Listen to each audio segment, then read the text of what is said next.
Hello friends, ఈరోజు నేను snack recipe చేయబోతున్నానండి. ఈ స్నాక్ రెసిపీ పేరు ఎగ్ పొటాటో కట్లెట్ అండి. చాలా టేస్టీగా ఉంటుంది, ఒకసారి ట్రై చేయండి. తినేటప్పుడు బ్రెడ్ తగులుతా క్రంచీగా చాలా బాగుందండి. ఈ పొటాటో కట్లెట్కి కావాల్సిన పదార్థాలు అండి. ముందుగా ఎగ్స్ పొటాటోస్ని కుక్ చేసుకున్నానండి. కట్ చేసి పెట్టుకున్న 1 టమాటా, 1 ఆనియన్, 1 మిర్చి అండి. బ్రెడ్ క్రమ్స్ నేను హోమ్లోనే తయారు చేసుకున్నానండి, హోమ్ మేడ్. అండ్ అల్లం వెల్లుల్లి పేస్ట్, 1 స్పూన్ ఆఫ్ అల్లం వెల్లుల్లి పేస్ట్ అండి. నేను కుక్ చేసి పెట్టుకున్న పొటాటోస్ని మెత్తగా మ్యాష్ చేసేసానండి, హ్యాండ్తోనే మ్యాష్ చేసేసుకున్నానండి. అలాగే ఒక బౌల్ తీసుకున్నానండి. ఆ బౌల్లో ఒక పచ్చి గుడ్డును పగలగొట్టి వేసాను. అందులో పించ్ మిరియాల పొడి వేసి నేను మిక్స్ చేసేసానండి. మీ దగ్గర మిక్సర్ ఉంటే మిక్సర్తో యూస్ చేసుకోవచ్చండి. నేను స్పూన్తోనే మిక్స్ చేసేసాను. మిక్స్ చేసి అది పక్కన పెట్టేశానండి. ఇప్పుడు తయారీ విధానం చూద్దామండి. స్టవ్ మీద ప్యాన్ పెట్టానండి. ఆ ప్యాన్ హీట్ అవ్వగానే 2 to 3 టేబుల్ స్పూన్ ఆయిల్ వేసి అందులో కట్ చేసి పెట్టుకున్న ఆనియన్, టమాటా, మిర్చి అండ్ 1 స్పూన్ ఆఫ్ అల్లం పేస్ట్ వేసి వేయించుకున్నానండి. నేను దూరగా వేయించుకున్నాను.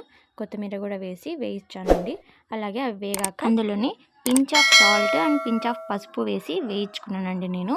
ఎందుకంటే మనకు సాల్ట్ రుచికి సరిపడా కావాలి కాబట్టి లైట్గా వేసుకున్నానండి. వేసి అందులోని మిరియాల పొడి, జీలకర్ర పొడి వేసి వేయించుకున్నానండి. మిరియాల పొడి నీసి వాసన కోసం అండి. అలాగే కారం పొడి లైట్గా వేసానండి. కారం పొడి 1/2 స్పూన్ వేసి వేయించుకున్నానండి, కారంగా ఉంటే బాగుంటుందని. అలాగే అవి వేయించుకొని లో ఫ్లేమ్లో పెట్టేయండి. అలాగే మనము కుక్ చేసి పెట్టుకున్నాం కదా ఎగ్స్, ఆ ఎగ్స్ని మధ్యలోకి కట్ చేశానండి నేను.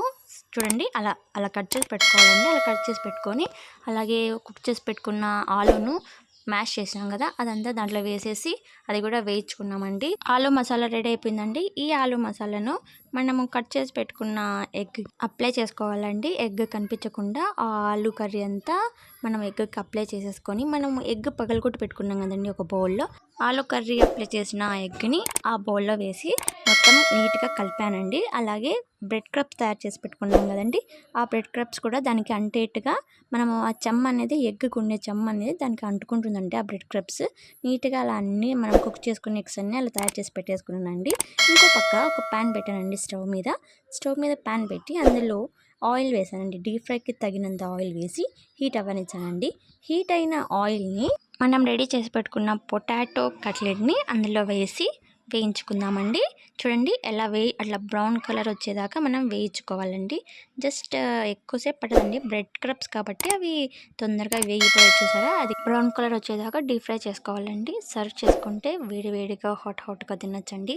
స్నాక్ రెసిపీ ట్రై చేయండి ఫ్రెండ్స్, చాలా టేస్టీగా ఉంటుంది. వీడియో నచ్చితే లైక్ చేయండి ఫ్రెండ్స్. మా ఇంట్లో కూడా మా పిల్లలు తిన్నారు, చాలా ఇష్టంగా తిన్నారు. ఒకసారి చూడండి ఫ్రెండ్స్, చాలా నచ్చింది, మీ పెడుతుంటే తింటున్నారు. ఈవినింగ్ టైమ్స్ మీ పిల్లలకు కూడా చేసి పెట్టండి, చాలా ఇష్టంగా తింటారు. ఖచ్చితంగా నచ్చుతుంది friends. Please share, like, subscribe చేసుకోండి. బెల్ సింబల్ని క్లిక్ చేయండి. మేము పెట్టే అప్డేట్స్ మీకు నోటిఫికేషన్ ద్వారా వస్తాయి. సబ్స్క్రైబ్ చేసుకోండి ఫ్రెండ్స్.